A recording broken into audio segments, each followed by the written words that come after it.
मनुष्य बड़ा ही विचित्र प्राणी है। योजनाएं बनाता है, षड्यंत्र करता है, प्रयास करता है, किसी को पराजित करने का प्रयास करता है, सर्प को रस्सी समझकर हाथ में थामने का प्रयास करता है, किंतु एक बात समझ ही नहीं पाता, समय का ये सर्प ये हाथ में थमता ही नहीं, और जो किया है वो पुनः लौट के आएगा आप ही के समक्ष। देखिए, इससे कोई अंतर नहीं पड़ता कि आप कुम्हार के पुत्र हो या कृष्ण के पुत्र हो। यदि आप अनुचित कर्म करोगे तो आपके साथ भी अनुचित ही होगा, अशुभ कर्म करोगे आपके साथ अशुभ ही होगा। कुरुवंश अत्यंत महान वंश था। कुरुवंश क्या हुआ उसके साथ? पूरा का पूरा वंश बह गया। कारण उनका मंतव्य अशुभ था। वहीं 5 वनवासी पांडव महाभारत जीत गए, कारण उनका मंतव्य शुभ था। स्मरण रखिएगा, शुभ की अग्नि जलाओगे शुभ का ही तप पाओगे, अशुभ की अग्नि जलाओगे नरक में ही जलोगे। तो आइए और मेरे साथ प्रेम से कहिएगा, राधे राधे।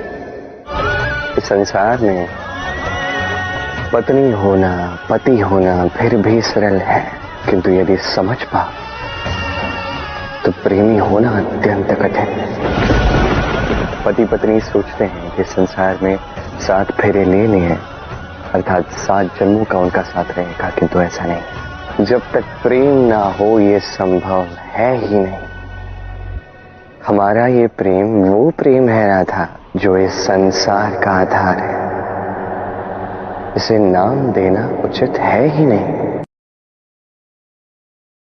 पंच महाभूत जीवन की रचना में इनका बहुत बड़ा योगदान है।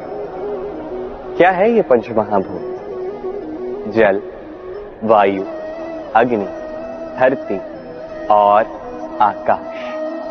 अब केवल जीवन की रचना में इनका योगदान नहीं है, शरीर की रचना में इनका योगदान नहीं है, अपितु ये हमारे जीवन के सबसे बड़े शिक्षक भी। अब आप अचंभित हो जाएंगे कि कदाचित उस दृष्टिकोण से आपने कभी देखा ही नहीं। मैं आज आपको समझाऊंगा।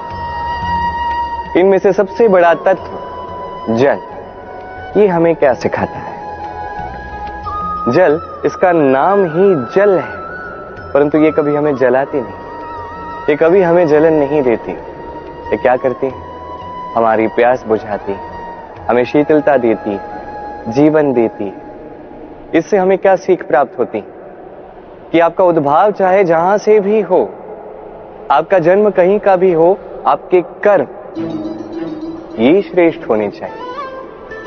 आप जल को किसी भी पात्र में रख दीजिए, वो उसके अनुसार अपना आकार ढाल लेती है। इससे हमें क्या सीख मिलती? इससे हम ये सीखते हैं कि हर परिस्थिति में हमें ढल लेना चाहिए, स्वयं को ढाल लेना चाहिए। जिस भी देश में हम हो, जिस स्थान पर हम हो, जिस भाव में हम हो, जिस व्यक्ति के साथ हम हो, हमें सुख के साथ जीवन व्यतीत करना चाहिए। देखिए, कितनी बड़ी शिक्षा दी हमें जल ने, जो कभी हम देख ही नहीं पाए। स्वयं को जल की भांति बना दी। सुख की धारा में स्वच्छंद होकर बहेंगे आप। स्वयं के आकार को तोड़ दीजिए, स्वयं की सीमाओं को तोड़ दीजिए। आप एक दिन महानता अवश्य उपलब्ध करेंगे। तो आइए और मेरे साथ प्रेम से कहिएगा, राधे राधे।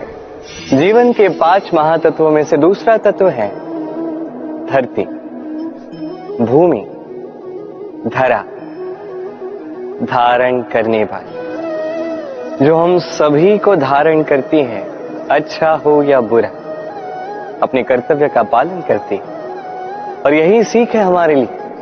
हमें भी हमारे सारे कर्तव्यों का पालन करना चाहिए, चाहे वो हमारे प्रति हो, हमारे परिवार के प्रति हो, समाज के प्रति हो या ईश्वर के प्रति। ये सीख हमें धरती देती है।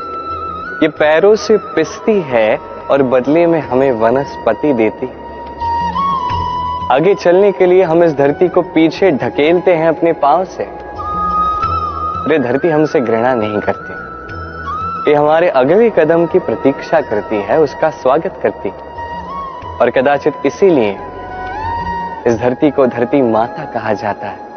और ये पदवी, ये स्थान, ये सम्मान, ये प्रेम इसके आकार के कारण या भार के कारण इसे नहीं मिला है, इसे मिला है इसके संस्कार के कारण।